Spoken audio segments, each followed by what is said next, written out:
नमस्कार दर्शकों, आप सभी का स्वागत है नवभारत न्यूज 24/7 में और मैं हूं आपके साथ अजयदीप सिंह बलवाल। जम्मू कश्मीर में एक लंबे अरसे बाद चुनावों की दौड़ जारी है और इस चुनावी मैदान में हर एक पार्टी अपना दमखम दिखा रही है। और वहीं जम्मू कश्मीर में अगर भारतीय जनता पार्टी की बात करें तो भारतीय जनता पार्टी केंद्र में जो सरकार इस समय है वो लगातार ये कहती रही है कि जम्मू कश्मीर के लोगों का उत्थान 2019 के बाद जिस तरह से धारा 370 हटी उसके बाद हुआ है। लेकिन वहीं इस समय विधानसभा चुनावों में जम्मू कश्मीर के और विशेष तौर पर जम्मू संभाग के कई बीजेपी के ऐसे प्रत्याशी हैं जो मैदान में उतरे हैं और उनमें से एक युद्धवीर सेठी जी भी हैं। जम्मू ईस्ट से चुनाव के लिए जो युद्धवीर सेठी जी हैं वो अपना नामांकन कर भरेंगे। किस तरह की प्रक्रिया इस समय चुनावी मैदान में चल रही है उसे लेकर इनसे बातचीत करते, किस तरह का इनका मनोबल है और आम जनता की लहर इन्हें क्या कुछ दिखा रही है उसे लेकर बातचीत करेंगे। सर, आपका बहुत बहुत स्वागत है नवभारत में। थैंक यू, धन्यवाद जी। आप धन्यवाद जी। सेठी साहब, आपसे जानने के प्रयास ये रहेगा कि एक लंबे अरसे बाद अब विधानसभा चुनाव हो रहे हैं, ऐसे में आपके जो प्रत्याशी दल है यहाँ पर अन्य पार्टियों से वो कई तरह की बात भारतीय जनता पार्टी के लिए रखते हैं। कहते हैं कि 370 हटने के बाद जम्मू कश्मीर का जो एक अलग अस्तित्व था वो खतरे में आ गया, स्टेटहुड जो है उसे हटाकर यूटी कर दिया गया। अब इस चुनावी मैदान में आप किस तरह से लोगों को रिझाएंगे? ये जो दल जो बातें कर रहे हैं इस वक्त, जब लाल चौक से नरेंद्र भाई मोदी जी ने पंचायतों की और डीडीसी बीडीसी की बात बोली थी तो इन लोगों ने बाइकआउट किया था उस वक्त इलेक्शन का। लोकतंत्र का गला घोटने वाले ये लोग अब क्या उंगली करेंगे? हालात अनुकूल होने पर इलेक्शन कमीशन ऑफ इंडिया ने जी देखा कि अब शांति का माहौल है, डेवलपमेंट हो रही है, लोग चाहते हैं अब कि इलेक्शन हो, तो उन्होंने अनाउंसमेंट की। भारतीय जनता पार्टी तो 24/7 इलेक्शन मोड में होती है, उनके कार्यकर्ता 24 घंटे तैयार रहते हैं हर युद्ध के लिए। जी, यहाँ पर नेशनल कॉन्फ्रेंस और कांग्रेस की प्री पोल अलायंस की बात करें तो राहुल गांधी ने भी यहाँ पर दौरा किया, वहीं उमर अब्दुल्ला भी समय समय पर अपनी टिप्पणी देते हैं। किस तरह से आपको लगता है कि ये राजनीतिक दल भारतीय जनता पार्टी पे कहीं भारी तो नहीं पड़ेंगे? मेरे को लगता है कि जो पिछले मेंबर ऑफ पार्लियामेंट के इलेक्शन हुए थे, कश्मीर की जनता ने उमर अब्दुल्ला जी को और महबूबा मुफ्ती जी को नकार दिया। उनको समझ आ चुकी है कि 70 सालों के अंदर इस देश को, इस जम्मू कश्मीर को बर्बादी के कगार पे किसने लाया। इसलिए जिनकी जमीन खो चुकी है, अगर वो बड़ी बड़ी बातें करते हैं तो मेरे को लगता है कि लोग समझदार हैं। उन्होंने अपना वो चश्मा अभी तक नहीं हटाया जो 370 का पहला जम्मू कश्मीर था, और लोगों ने 370 के बाद हटने के बाद का जम्मू कश्मीर देख लिया है। अब लाल चौक के अंदर तिरंगे लहराते हैं, अब युवाओं के हाथ में पत्थर नहीं लैपटॉप हैं और बैट बल्ले हैं। अब अगर आप देखें कश्मीर और जम्मू के अंदर जो डेवलपमेंट हो रही है, जम्मू के अंदर तो पहली बार इतनी डेवलपमेंट लोग देख रहे हैं, वो दंग रह गए हैं कि कैसे डेवलपमेंट होती है। हर एक नूक एंड कॉर्नर में, इवन पूंछ के जो पहाड़ हैं, डोडा के जो पहाड़ हैं, वहां तक हर गांव तक सड़क लेके जाना। जी,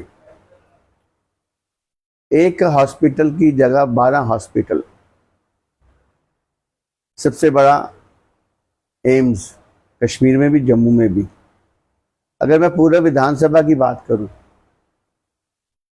इस विधानसभा के अंदर IIT IIM, जम्मू जू, तिरुपति बालाजी का मंदिर, बस स्टैंड, यहाँ पे नई पार्किंग बनी। उमर अब्दुल्ला जी ने तो 3 बार उद्घाटन किया इसका, बनी भारतीय जनता पार्टी द्वारा। सुपर बाजार की पार्किंग, महाराजा हरि सिंह का पार्क, उसके साथ साथ अगर आप देखें जो लेक बन रही है यहाँ पे, वो भी इसी विधानसभा में बन रही है। हैंगिंग गार्डन जीवल के अंदर, आप बस स्टैंड को देखें, लगता है कि हम किसी मेट्रोपॉलिटन सिटी में आ गए हैं। स्मार्ट सिटी के तहत जिस प्रकार से रघुनाथ मंदिर रेजिडेंसी रोड के कायाकल्प पलट रही है, मेरे को लगता है कि लोग समझते हैं। जिस टूरिस्ट की और पिलग्रिम की बात करते थे सारे की जम्मू नहीं आता, आने वाले दिनों में जब इतनी डेवलपमेंट होगी, जो वैष्णो देवी आएगा, जो कश्मीर आएगा, वो 2-3 दिन के लिए जम्मू भी जरूर आएगा। ऐसी व्यवस्था के तहत लोग समझ चुके हैं कि किस खानदान ने जम्मू कश्मीर को खाया और किस राष्ट्रवादी ताकतों ने यहाँ पे काम किया। जी जी युधिष्ठिर जी, यहाँ पर यही खानदान के लोग अगर नेशनल कॉन्फ्रेंस की बात करें, कांग्रेस की बात करें, तो इनका कहना है कि कम से कम इन्होंने मैदान में आकर लोकसभा चुनावों में एक चुनाव लड़ा, मैदान में आए, उतरे, लेकिन उनका यह भी कहना है कि भारतीय जनता पार्टी ने अपने किसी भी नुमाइंदे को श्रीनगर में नहीं उतारा, चुनावों से पहले ही अपनी हार मान ली और इस तरह की राजनीति जो है बीजेपी ने की है। इस तरह से कैसे भारतीय जनता पार्टी की राजनीति है। अब एनसी और कांग्रेस ने अलायंस किया तो हम कुछ कह थोड़ रहे हैं। अपनी अपनी पार्टी की अपनी स्ट्रेटजी है किस प्रकार से लड़ना है। पर उमर अब्दुल्ला तो 4-5 दिन पहले पेपर में मैंने पढ़ा, वो तो कह रहे थे कि मेरे खिलाफ साजिश हो रही है, इंडिपेंडेंट कैंडिडेट खड़े किए जा रहे हैं। जी। हार तो उन्होंने पहले मान ली है इस स्टेटमेंट के साथ। जो डर गया तो क्या इलेक्शन लड़ेगा मैदान के अंदर। इसलिए मेरे को लगता है कि उन्होंने मन बना लिया कि भारतीय जनता पार्टी जीतेगी और अपनी सरकार बनाएगी। यहाँ पर उन्होंने ये बातें भी कही हैं, क्योंकि उपराज्यपाल की जिस तरह से ताकतों को बढ़ाया गया है, कहने का मतलब ये है कि अगर चुनकर भी आते हैं तो एक रबर स्टैंप की सरकार होगी। ये भी भारतीय जनता पार्टी का अपना एक प्रोपेगेंडा है।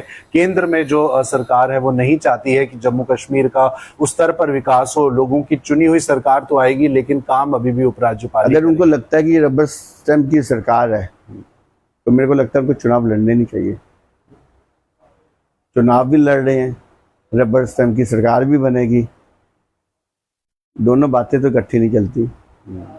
अच्छी सरकार बनेगी, अपने दम पे सरकार बनेगी और मजबूत सरकार बनेगी जो लोगों की सेवा करेगी, वो भारतीय जनता पार्टी की बनेगी। जी सिटी साहब, आपने जम्मू के कायाकल्प की बात की, आपने स्मार्ट सिटी की बात की। इसमें कोई दो राय नहीं है कि जम्मू में स्मार्ट सिटी को लेकर कई तरह के प्रोजेक्ट्स चल रहे हैं, लेकिन जम्मू के अगर व्यापारियों की बात करें तो उनका ये कहना है कि उसी रघुनाथ बाजार की सड़कों को, या ऐसे वो कई हेरिटेज सड़कें हैं जम्मू में जिनको दोबारा से तोड़ा जाता है, फिर बनाया जाता है, किसी तरह का एक सॉलिड रोड मैप अभी तक उन्हें नहीं मिल रहा है। मेरे को नहीं लगता कि ऐसा लोग कहते हैं।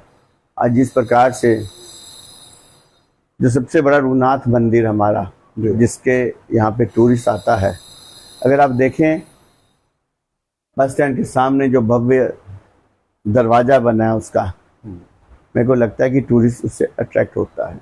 टूरिस्ट यही तो देखना चाहता है। आज सिटी चौक के अंदर आप देखें जो गेट का निर्माण हो रहा है, इससे पहले क्या था यहाँ पे? आज नई सड़कें हैं, नए फुटपाथ हैं। मेरे को लगता है कि लोग खुश हैं। जी सिटी साहब, एक सवाल और रहेगा क्योंकि समय कम है। आतंकवाद को लेकर बात करते हैं। भारतीय जनता पार्टी का यह मानना है कि 2019 में जब 370 को हटाया गया, उसके बाद से शांति बहाली है।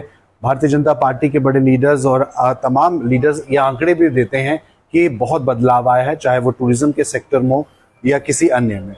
लेकिन जब भी केंद्र से कोई बड़े मंत्री आते हैं तो वो भी डायरेक्ट पहले तो श्रीनगर उतरते हैं। G20 सम्मेलन श्रीनगर में होता है। वहीं जम्मू में अभी भी जम्मू के लोग वो राह देख रहे हैं कि यहाँ पर भी इस तरह का कोई बड़ा सम्मेलन हो, यहाँ पर भी आतंकवाद से थोड़ी मुक्ति हो, क्योंकि उमर अब्दुल्ला जी का हाल ही में बयान आया है कि जब उनका शासनकाल था उस समय आतंकवाद का वो स्तर नहीं था, लेकिन आज उन जगहों पर पुनः आतंकवाद जो है बढ़ रहा है, चाहे वो उधमपुर हो, कठुआ हो, डोडा डिस्ट्रिक्ट हो। क्या कहेंगे? मेरे को लगता है कि उमर अब्दुल्ला साहब को भी वो चश्मा उतारना चाहिए।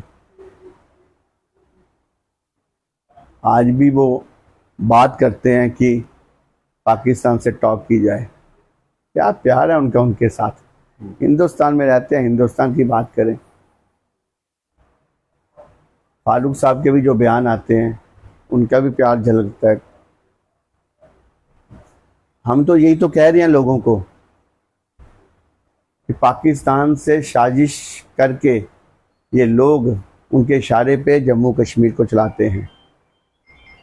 आज जो इनपुट्स हैं कि 100 के करीब आतंकवादी कोई रियासी में, कोई ऐसे जंगलों में छुपे बैठे हैं, वो इस बात का तो इंतज़ार कर रहे हैं कि उनके आका जीत के आए और वो दोबारा वो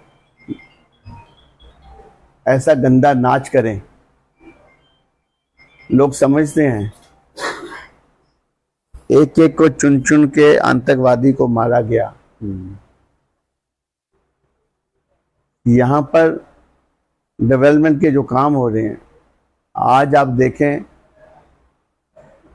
पुंछ तक जाने के लिए 9 घंटे लगते थे, अब जिस मार्ग से लोग जाएंगे 4.5 घंटे में पहुंचेंगे। रजौरी 2.5 घंटे में पहुंचते थे, 40-45 मिनट में पहुंचेंगे। कठुए का जब मार्ग बन जाएगा तो लोग वहाँ पे 50 मिनट में पहुंचेंगे, यहाँ 2 घंटे लगते थे। दिल्ली से कटरा तक 6.5 घंटे लगेंगे, जो 13 घंटे लगते हैं। इसे तो डेवलपमेंट कहते हैं। कहीं इस रफ्तार में जम्मू के व्यापारी और जम्मू का पर्यटन तो नहीं पीछे रह जाएगा? मेरे को नहीं लगता। जो इतने बड़े बड़े हम लेक्स ला रहे हैं यहाँ पे, जो आपको मैंने प्रोजेक्ट गिनाए हैं, वो तो इसी के लिए तो हैं, इसी पर्यटन को बढ़ावा देने के लिए हैं। और पिछले जब से मेरी मैंडेट की अनाउंसमेंट हुई है, मेरे को लगता है कि हर एक एसोसिएशन बुलाकर मेरे को सम्मानित कर दी है। उनका मेरे पे विश्वास है जी। चाइना बेचाइना वो जो चाहेंगे इस की तरक्की के लिए, शहर की तरक्की के लिए हम कोशिश करके उसको करेंगे जी। आप ये समझ के चलें। आखिर में एक सवाल, कल आप नामांकन भर रहे हैं, किस तरह के उत्साह आपके मन में है? एक लंबे अरसे बाद ये मौका मिला है, फिर से पार्टी ने आपको मैंडेट दिया है, कैसा रुझान है? मेरे को लगता है कि 35 वर्षों की सेवा करके इस सेवक को ये सुनहरा मौका मिला है। मैं अपनी पार्टी का, संगठन का भी धन्यवाद करता हूँ, लोगों का भी धन्यवाद करता हूँ। जब मैं निकलता हूँ सड़कों के ऊपर, जो वो प्यार देते हैं, मैं सबसे निवेदन करता हूँ आपके सोशल मीडिया के माध्यम से, आपके चैनल के माध्यम से, कल 10 बजे हम पंचतीर्थी में इकट्ठे होंगे, रेडियो स्टेशन के अंदर इकट्ठे होंगे, और वहाँ से हम पैदल टाउन हॉल की तरफ चलेंगे। आप सब मिलकर वहाँ पे आएं, मैं आपसे निवेदन करता हूँ, और मेरे को आशीर्वाद दें। चलिए, धन्यवाद हमसे बातचीत करने के लिए। तो दर्शकों, ये थी खास बातचीत युद्धवीर सेठी जी के साथ। आप अपनी राय जरूर कमेंट बॉक्स में साझा कीजिए। मुझे दीजिए इजाजत, नमस्कार।